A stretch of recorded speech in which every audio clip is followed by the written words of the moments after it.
And now I'm going to introduce Bev Craig. So it's our huge honour to have you here, Bev, for Pride in Leadership. Bev is the leader of Manchester City Council. I would say that's one of the biggest jobs in our region, and absolutely brilliant that an LGBT person holds that job. She grew up in a council estate near Belfast, and she ended up here, and this is according to the newspapers, so it has to be right, because she watched Queer as Folk at home in her bedroom with the sound turned down, which I also did, and I think is a reason that I'm here as well. So we'll talk about that in a bit. Please, could you give a massive round of applause for Bev Craig.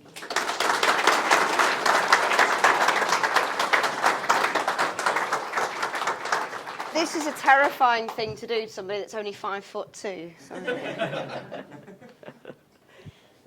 Right, Bev. Okay.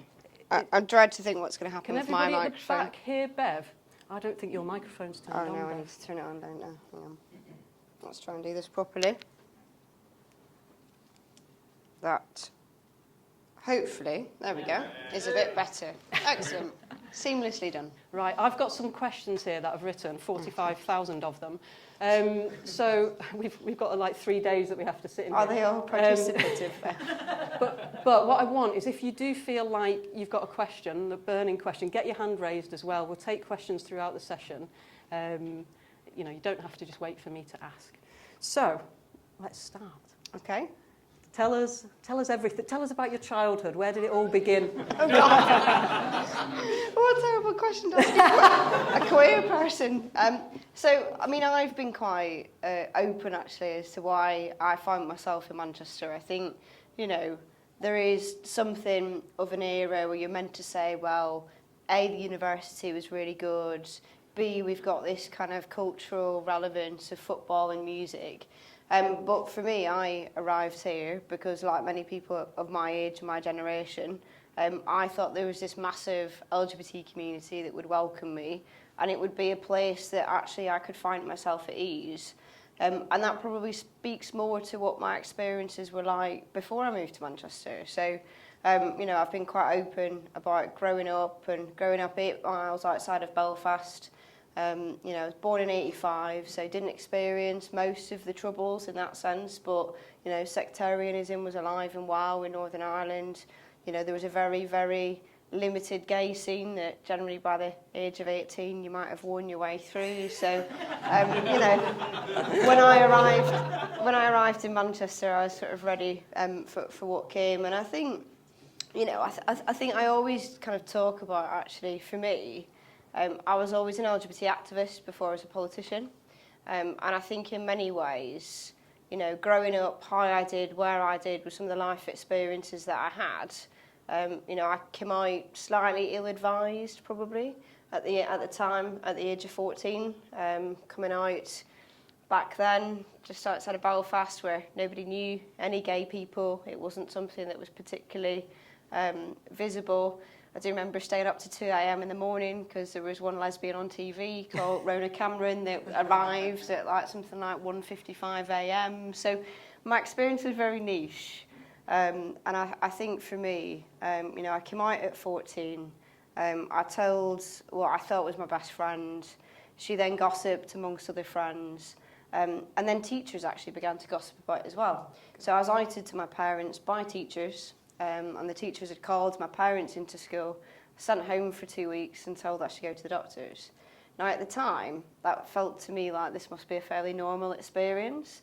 And thankfully, you know, the story isn't as sad as it sounds. You know, my GP was pretty spot on, quite sweary. He's like, why on earth are you actually here? And I'm like, well, I'm gay. What the fuck's that got to do with me? I don't really know.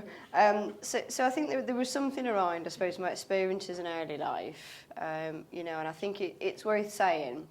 I don't necessarily think it's always either the easiest or the most appropriate thing to do, actually, when kind of you lay bare your trauma of your teens, because we all had rough times in different ways. We all struggled in different ways. And actually, despite having a very difficult relationship with my parents from 14 onwards, you know, I've just taken my mother on an all-inclusive holiday to Lanzarote for a week. So if you'd have told me at 14 that I'd be taking my mum on holiday, I probably wouldn't have expected it. So I think for me, getting involved in the growing LGBT scene at the time, so the early doors, Belfast Pride, getting involved in helping set up an LGBT youth group as it started to emerge, and this group called Glinny that is still going strong in Northern Ireland, kind of meant that it probably taught me more about society than just kind of helped me deal with my troubles at the time. So I grew up in a place where, as a Protestant, I'd only ever met a Catholic this one time when I really wanted to go to the museum. So they had, bear with me on this. So they had a dinosaur exhibition, and I love dinosaurs. But you were only able to go and see the dinosaurs if you held hands with somebody from the other side. So we all had to sit in this circle and hold hands, and then you got to see the dinosaurs. So very niche Northern Irish story. But the point in that was that actually at the time, at 14, 15, all of the progressive movements in Northern Ireland were coming from nationalist communities. At the age of 16, when we tried to get our lesbian group into Stormont to talk about kind of issues in Northern Ireland, only Sinn Féin were the party that would speak to us. So in many ways, it taught me a lesson about politics that I didn't even know it was teaching me, because I grew up in an environment, in a place, where this one side of the coin had told me that they were my side, but ironically they were the side that didn't want me. So I think from the age of about 15, it teaches you a lot about where your allies sit, kind of where people's boundaries are to be pushed. And I was quite honest from an early age that I did want to escape and that I was never coming back. And, you know, I think that sort of has kind of remained itself true. And I think that's for me why I've always been quite honest about why I came to Manchester. Because, you know, I came to Manchester at 18 with no friends, no real friends from back home, little money, little connections, but actually find a place where I was able to be at ease with myself. You know, and it wasn't all rose-tinted glasses. So you didn't come to go to university, you just moved? God love them. I did go to university, just not very often. I actually started a law degree because I thought it'd be a really nice idea, and then I hated it. So I ended up doing politics and history as part of my degree the year after. But no, I did come for university, and it's that arrogance of youth, isn't it? So you look at a list of, you know, the top 5, top 10 unis that you want to go to, but you say, well, actually, this one looks like it's the most fun. So thankfully it worked out all right, but yeah. And that's where Queer as Folk came in, because that's where you thought it would be the most fun. Absolutely. Even though there weren't any lesbians in that, except the ones that kept crying all the time. Oh, they did cry a lot. I mean, but it was better than having to stay up till 2 o'clock in the morning to see Rona Cameron. So I suppose it's relative, but I suppose for me, you know, the gay scene at the time in Belfast involved a pub called the Parliament, but then another club called the Kremlin. So that was it's essentially what we had on offer. So the idea of having more than one bar was quite an attractive prospect as well. Yeah. Who else in this audience came to Manchester because of Queer as Folk? Okay, well done. Only 2? Oh, I'm surprised. I thought Right. I thought that might have been worth replaying to get more people to move here, Bev. You know, I was Nathan, I was doing it, I was really doing it. I was the one going out at that kind of time and going clubs. So, how out then? Obviously, you were really out when you left Belfast, but you came to Manchester. How did you make a sort of mark here in the gay scene? I'm going to re-ask that question. I'm actually very shy. So I suppose, though, for me, it was around... there was a bit of a journey, actually. So I arrived in Manchester and found kind of, you know, for the first time, I had loads of gay friends. I was in this space, there were loads of gay bars, restaurants, all sorts of things. And probably got into this quite relaxed and comfortable space.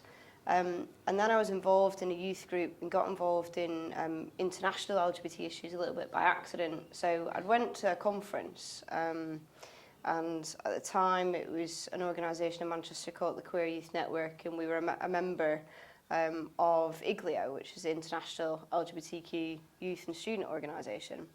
And I went to this youth conference in Strasbourg, and I'd probably never really thought about international LGBT issues before.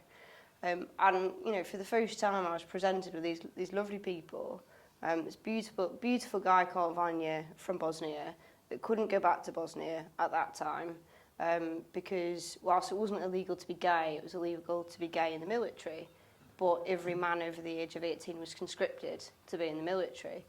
And another guy called Imad from Lebanon who was outed in Lebanese newspapers whilst we were at this conference. So suddenly it sort of dawned on me that actually, you know, I'm in this place, but there is something else going on. So through my student years, got very involved in LGBT issues internationally. And I suppose that's what I mean when I was an activist before I was a politician. I did once encounter some people from the Labour Party at uni and I thought they were a bit odd. So I kind of avoided them more broadly. But I think for me it was more of a human rights angle than it was kind of I'm studying politics and I want to be a politician angle. So how did it become that then? How did you get onto this career journey that you've done so well on? I suppose I guess things in politics often can escalate quite quickly, which is probably the easiest way to put it. So my first job out of uni was on a graduate scheme in local government. So I'd not really thought of councils. I thought, well, councils are there because they do your bins. There's probably not that much more to what a local authority does. Ended up working for a council, it was Blackburn with Darwin, on a graduate scheme. And probably reached a point there where I actually had some pretty honest conversations with colleagues where they realised that I had political views that were sometimes getting me into trouble, because at the time I had some councillors that were of a far-right persuasion. And I had some conversations that said, well, actually, if you progress in this industry, you'll reach a point at which you're politically restricted, so you have to keep your views to yourself. And at the same time, Nick Griffin was on the cusp of winning for the BNP in 2009 for the European elections. And it looked like the Labour Party were probably going to lose the next general election. And I thought, well, actually, probably now is the time to put your money where your mouth is. So joined the Labour Party in 2009, got involved in 2010, and then got elected with Mr. Austin Bain, who's in the room somewhere and might participate by giving us a wave. We were elected together in 2011 in Burnage. Elected as councillors? Just local councillors, yeah. Okay. For the Burnage. So what is that role, just for anybody who doesn't... Yeah, so in Manchester, we're a city of 600,000 people. We're divided into 32 different bits of the city, and each of those 32 bits have got 3 councillors. And then from that, we don't have a directly elected leader or a directly elected mayor. The party with the biggest amount of councillors get to pick who leads the council and therefore who leads the city. So in a city like Manchester, Labour's got 88 out of 96, so Labour gets to choose kind of who the leader is. So our group is made up by local councillors that serve their local communities, but they can also put themselves forward for more on top of what they do as a local councillor. Okay. So what happened? The role came up because the guy before left? or was there more sort of rungs to that ladder? So I got elected in 2011 and probably held a bunch of jobs before becoming leader. So started doing politics full time in 2017, where I took over the portfolio for health care and social care. And then obviously guided the city through a response to the pandemic from a health, social care and a community perspective.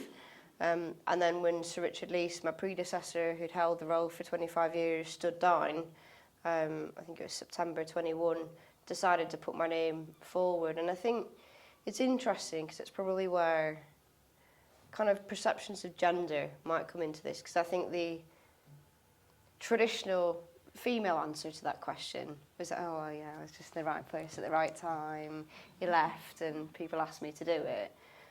But there was more planning to that. And I think sometimes when we talk about ambition and career trajectories, it's okay to acknowledge that actually kind of it's fine to have ambition, it's fine to want to move through and progress, and that sometimes you do need a bit of prep and planning, and things don't always, you know, sometimes it's luck, sometimes it's been in the right place at the right time, but very few people actually progress without thinking through, well, actually, would I like to be there? And in many ways, the fact that I probably had considered it so much has led to it being I'd say, fairly successful transition in that sense, because I'd thought about what I'd want to do in the role. I'd thought about what kind of it might look like as I got to know what I was doing a little bit better. So it helps you plan. Yeah. How was it being gay through all of those different rungs? Were there obviously you and Carl both got in, so it can't have been that hard. Because he's so subtle. No, I don't mean that. It's a huge achievement. Yeah. But did you find there were extra jumps to do, or were people difficult? So I suppose though there's something for me around both sexuality but also gender. And I think when you think that through, so 17% of council leaders in the country are women. So it's not a surprise that I'm one of the only, for a major authority out, LGBT women that run councils, because so few women run councils. So I think sometimes it's difficult, particularly being elected at the age of 26, to differentiate, actually, does the challenge come from being gay? Is it because you're a woman, or is it because you're younger? And I think the culmination of all those three mean that you don't look like what people expect you to look like. So the amount of events that I've been to over, the course of my career, in my previous role, where, somebody was like, and what is it you do, dear? And I'm like, well, I run a department that's probably 3 times the size of yours. Or the recent stuff like, oh no, we're just waiting for the leader of Manchester. And I'm like, well, hi. And so there is something around kind of people don't always expect the leader of a big city like Manchester to look like this. And I think that's a culmination of all of those factors. I think I don't really dwell on it. Anybody that goes on the internet knows that you never read the comments, and some of your acts are generally a bit of a cesspit. And I think if you're able to reconcile yourself with that, I could be talking about bins or roads, and somebody still might tweet the only thing that they've got on that dirty little dike, and it's like, well, thanks, Twitter. That's clearly what you're here for. So there are issues there. I'm not going to pretend that it's like plain sailing.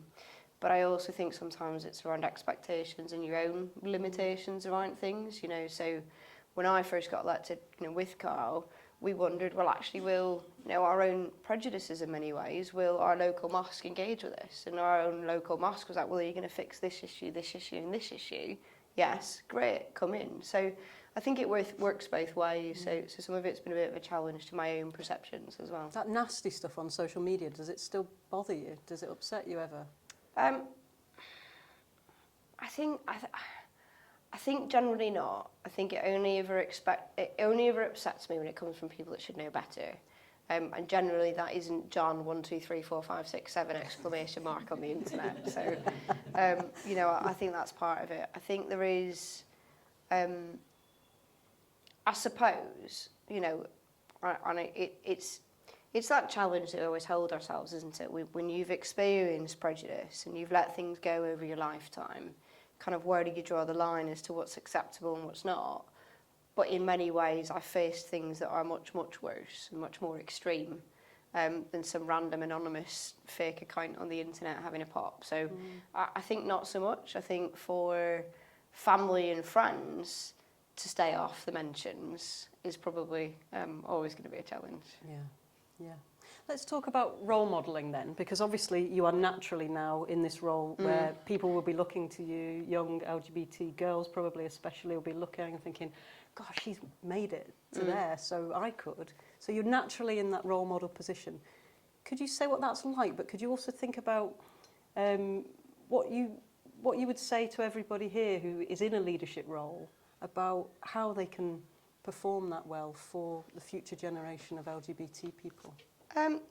So I do think that role models are important, because people need to see leaders that look like them and sound like them. And I think it was probably one of my drivers to get involved in politics and stand for office, is that it was predominantly kind of a certain demographic of men, mostly over the age of 50, mostly white, and kind of mostly from certain backgrounds that were active in politics.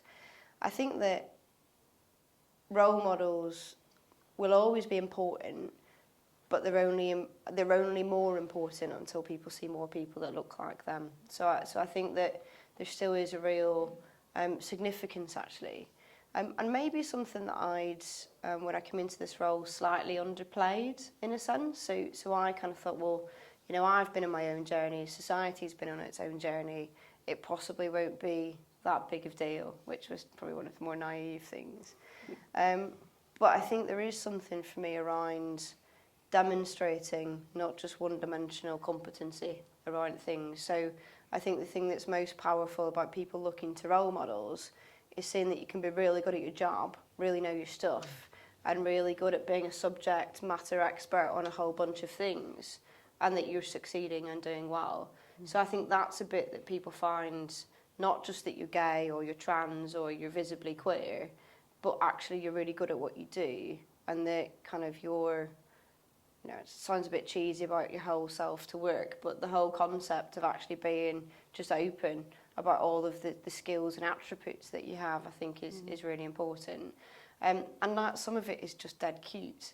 Like, so, and we'll get little letters from people, like kind of this older couple from York have been writing to me for years because they saw me on BBC News talking about an LGBT housing scheme.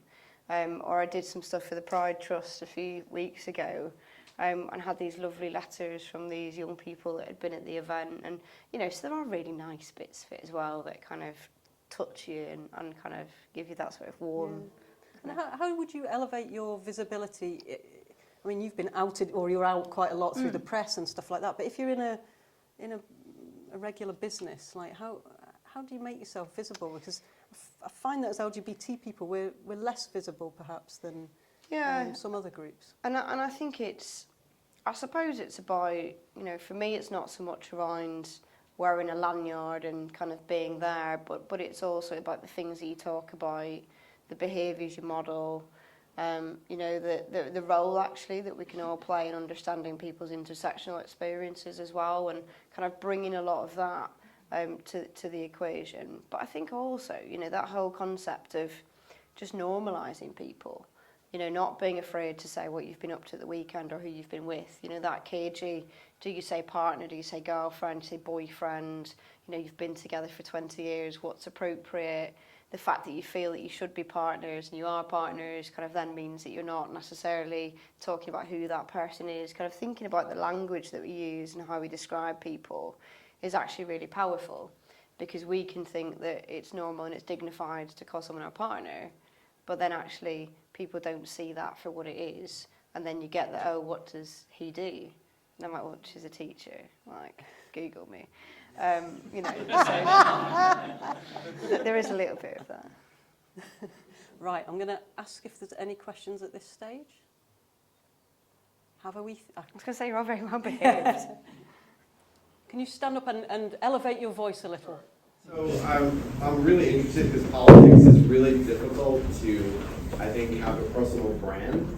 So what is your personal brand? How did you become a leader of a council? I mean, at a pretty young age as well, and break that kind of the glass ceiling, which you've done. So I was really interested in more of that journey. How did you become elected council leader? Because I think it's a huge accomplishment. Thank you. So I think that in many ways, probably one of the things that's really interesting about local government rather than national politics is that people do judge you more on the basis of kind of competency, what you've done and what you can do. So it's probably in politics the bit that's most akin to, I guess, real life in terms of having kind of a normal job. And I think for me, kind of people always knew what they were getting, but that was a conscious choice.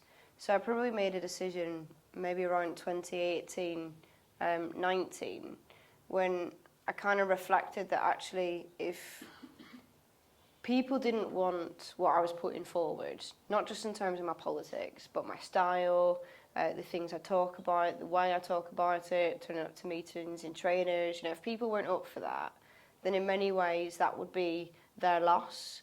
And I suppose kind of making that sort of psychological decision that actually it has to work for me in as much as it has to work for everybody else, and a single pursuit of something that didn't mean that I was able to be properly authentic and act as I am, meant that probably it wouldn't be the right fit for them either, because I'd spend a couple of years pretending to be something that I'm not in a different style.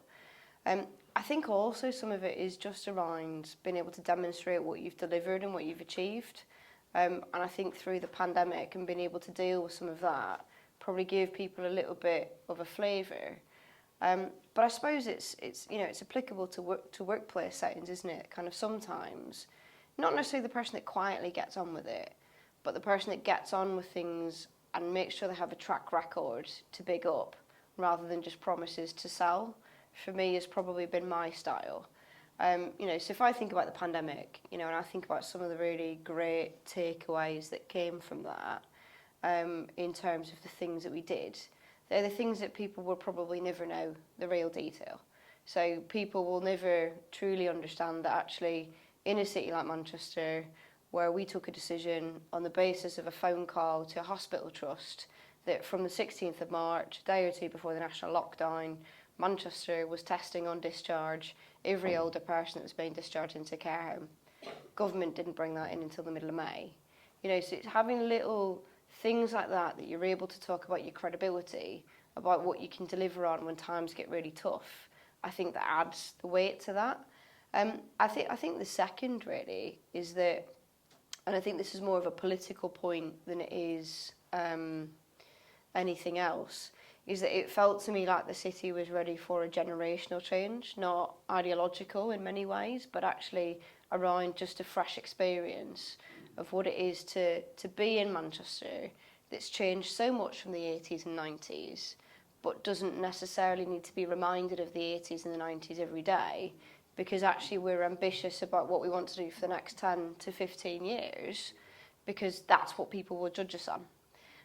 If we talk about the challenges that we have in housing in the city, to be able to have only lived in one home and not had to deal with the rental market is not an experience that most kind of Mancunians are experiencing today. So I think it's been able to read, I guess, the bits that work well in what's already been delivered and where your opportunity is to be able to come and add something different, but also not being afraid to recognise that some of those experiences that you've had in your own life will be the driver and the change to that. And if you're going to be really authentic, that's what you mean by being authentic, is thinking, well, this is how it's worked out, this is how people have experienced the world, this is what you can do about it. I love that. That's a great answer. Are there any more questions? Yes. Could you stand and elevate your voice, please?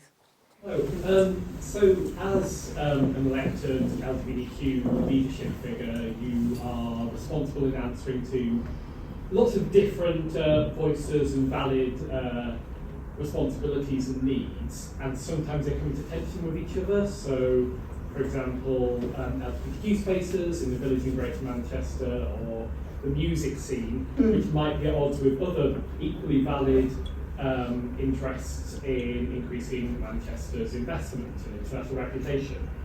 I'm not asking you to address those two things specifically, but how do you navigate when the personal and political things come into tension with each other?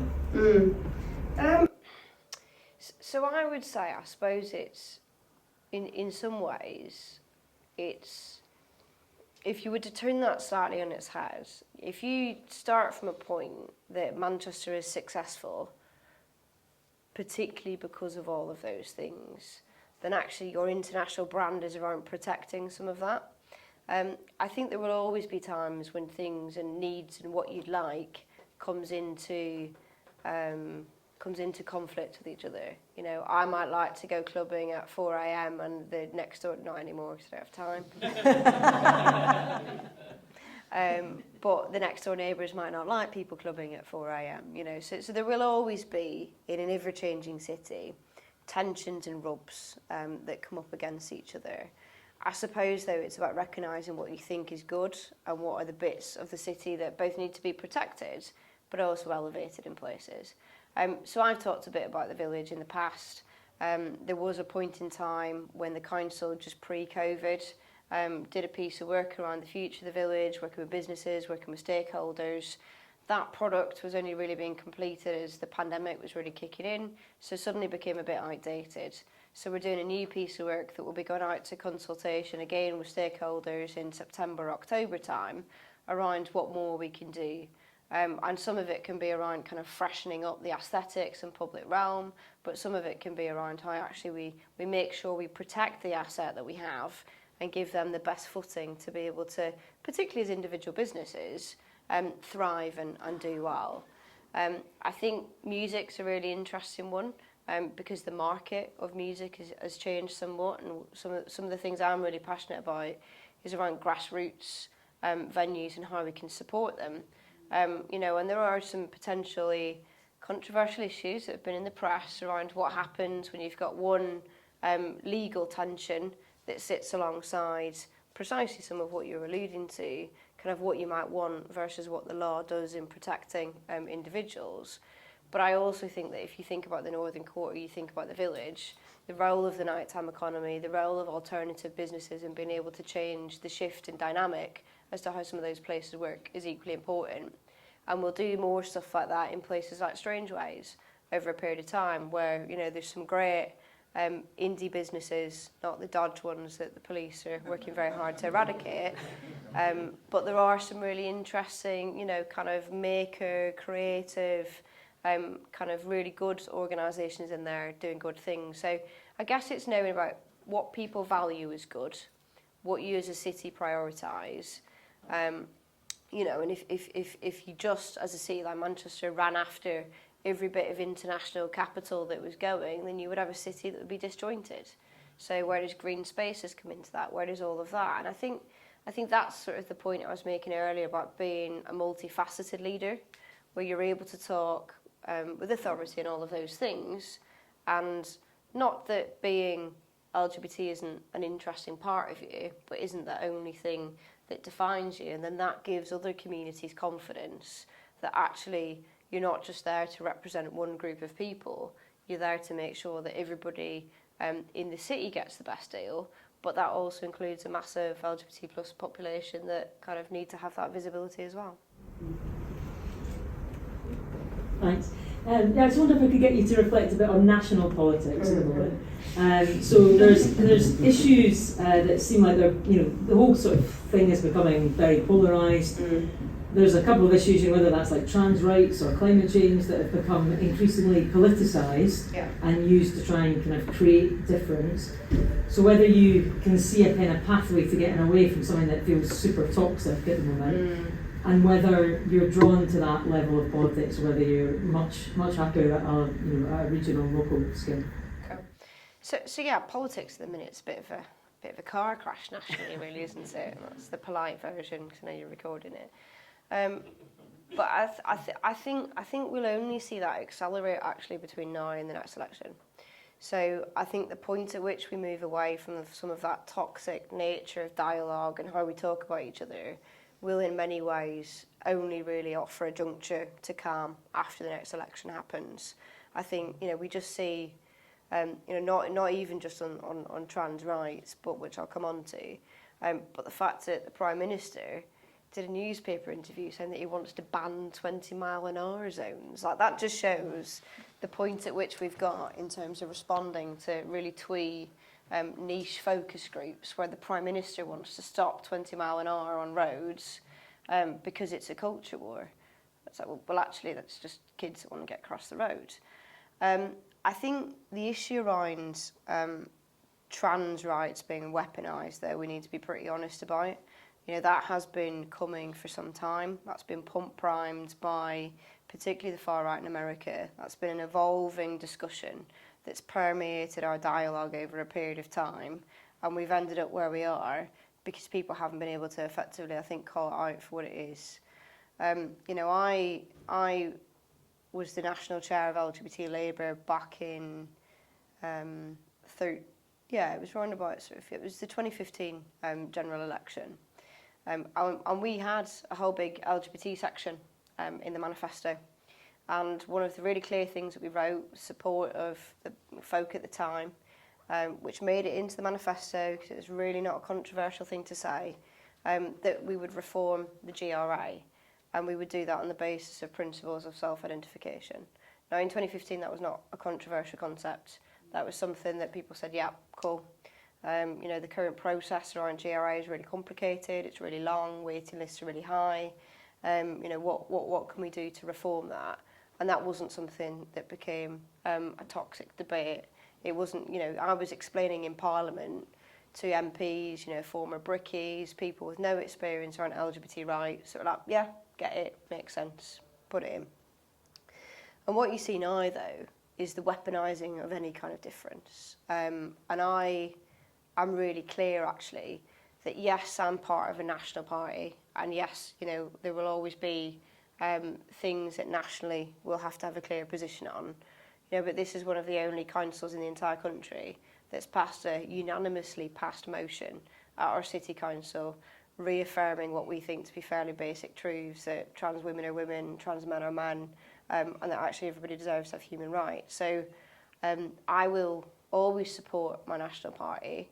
I will always talk up the benefits of a Labour government. I always think that a Labour government will be better than any other government that we have. But that doesn't mean when we run a city, we have to be able to buy into some of that.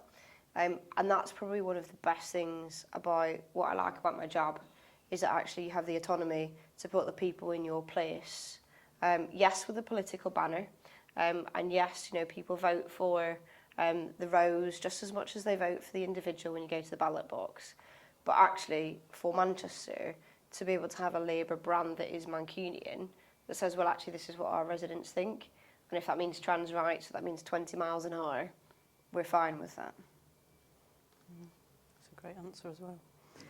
The final thing I'll say, though, and I will just say this as a woman, is that I suppose the thing that has made me feel that I need to be so vocal on trans rights isn't just the moral element, but it's the weaponising of my gender element. And there is this assumption that just because I'm a gay woman means I'm going to have some kind of bogeyman fears around trans people. And I've experienced gender-based violence in my life a lot of times, and none of them have been in the hands of a trans person. So there is something really objectionable about the fact that actually suddenly, you know, for years, nobody's cared about lesbians. Nobody's been interested in talking about lesbians. But suddenly we have this massive, big debate around protecting the lesbians. And it's like, well, IVF, you know, where are you on my other issues is probably all I would say to... Yeah. This is why I don't really do Twitter, read the comments so much, because you could see how I'd get myself in trouble. Yeah. So I spoke... Or FOI'd a lot. I spoke briefly about the event that we're going to host at Christmas in November, and how we're going to talk about how we move forward as an LGBT community, take our differences forward together. What would be your perspective on that? How do we face some of these problems that we're looking at, or these confrontations? So I think we have to come from a place that we have to recognise that we've always been lots of different communities, and I think once you accept that, actually helps get to a place where we can talk about commonalities. You know, because we're not a homogenous group of people. You know, and we are not just in our diversity, but the way we think, the way we approach life, our values, who we vote for, you know, all of those things are really varied. But I think the thing that should unite us is that you always have this view, don't you, that development and progress is this linear journey where things will always move forward and they will always get better. And I think what we're seeing at the moment is the kind of that prevailing wisdom being challenged, actually. So I think the biggest thing that we could hold on to is the fact that actually a lot of people work really hard to get us where we are in terms of societal recognition, in terms of legal rights, and that actually the point at which you assume that all of that will just continue without any other graft going in is probably the point at which it becomes fragile. So I think that's just the thing that we can think about, but also how we can be better in recognising other experiences and prejudice. You know, I still go out with mates in the village who still get and experience racist behaviour from the LGBT community. So, you know, we have to kind of challenge ourselves as much as we challenge other people and recognise we're not homogenous. You know, we're all a varied group of people. It means that we've got to work on all those issues together. Are there any more questions?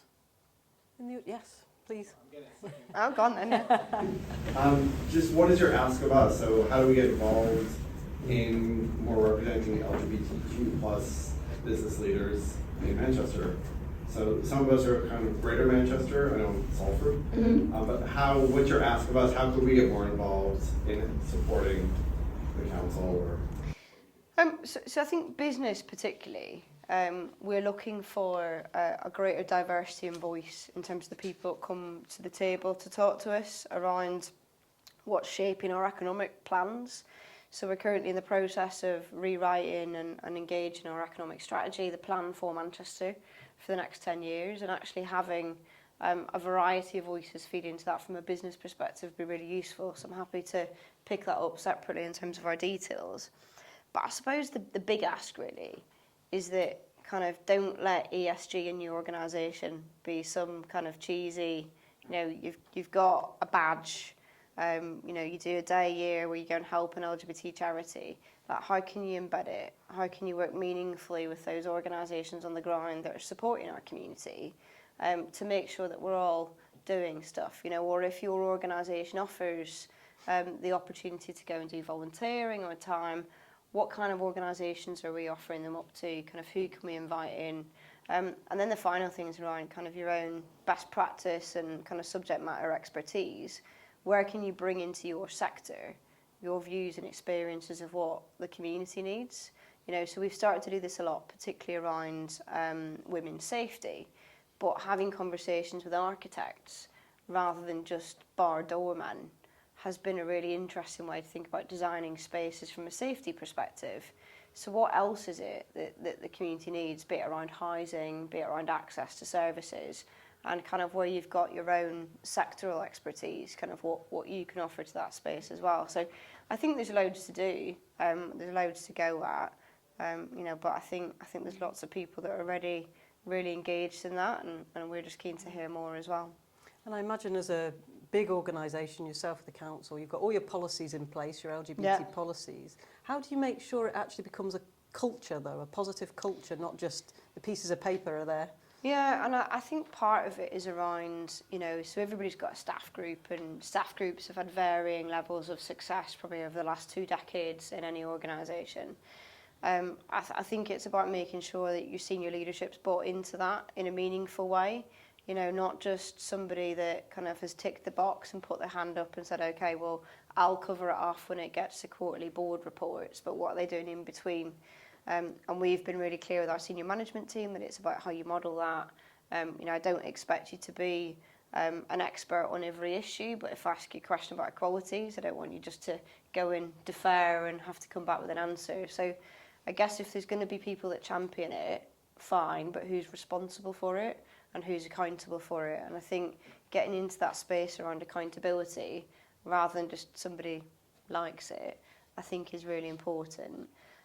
I also think, and it's a journey that we've been on as an organisation, around what you do with your staff internally and the culture you create, but what benefit then does that have on your communities? Because if we spend a lot of time and effort working with our staff as a block to talk about equalities, to talk about the impact, to talk about how to be not just a good colleague, but sometimes just a decent colleague, all of those things, then what does that mean for the services you deliver? And how do you take that understanding and apply it to what your actual job is, rather than just how you behave in the workplace? Do you see your role as the leader to demonstrate this on a daily basis? I think you have to, and I think it comes back to the point around, I suppose, it's not so much brand, but it's the message that you give. So I'm really clear that, if I was to explain to you really quickly the story of Manchester, we've taken a declining post-industrial city into something that's globally known internationally to be a fast-growing tech hub that over and above performs when it comes to foreign and direct investment, and is featured on a whole bunch of lists of cool places to live, from National Geographic to Time Out, to all sorts of things. But we're also a city with the 6th highest levels of deprivation in the country. 44% of our kids live in poverty. So there has to be a social edge. And I think that's the point around message, that you can be and grow a successful economy, but unless you're growing it for the people that need to benefit from it the most, kind of what's the point? So I think as part of that, I always do have more of a social focus on the things that I talk about, but equalities kind of runs through that. And then the final thing I'll say is that's why we've launched our Making Manchester Fairer programme, which is headed up by my exec member for Health and Care, who's in the room. Gives a wave, because we've not done a wave in a good 45 minutes. But part of that is around coming up with a clear and coherent plan around, over the next 10 to 15 years, genuinely, what are we going to do that tackles the inequality of health, the inequality of wealth, and the inequalities that are caused and exacerbated by structural discrimination that exists. So you can bring in programmes of reform that change how organisations work, how they think, but also how they deliver. But you have to recognise that sometimes it takes a bit of patience, because if you do something properly, if you're to change culture properly, and you're to be able to focus on what you actually want to influence, then sometimes you need a patience to run through it. That's a great answer. We're out of time. I feel like we're in safe hands with Bev. How does everyone else feel? Would you give her a round of applause, please?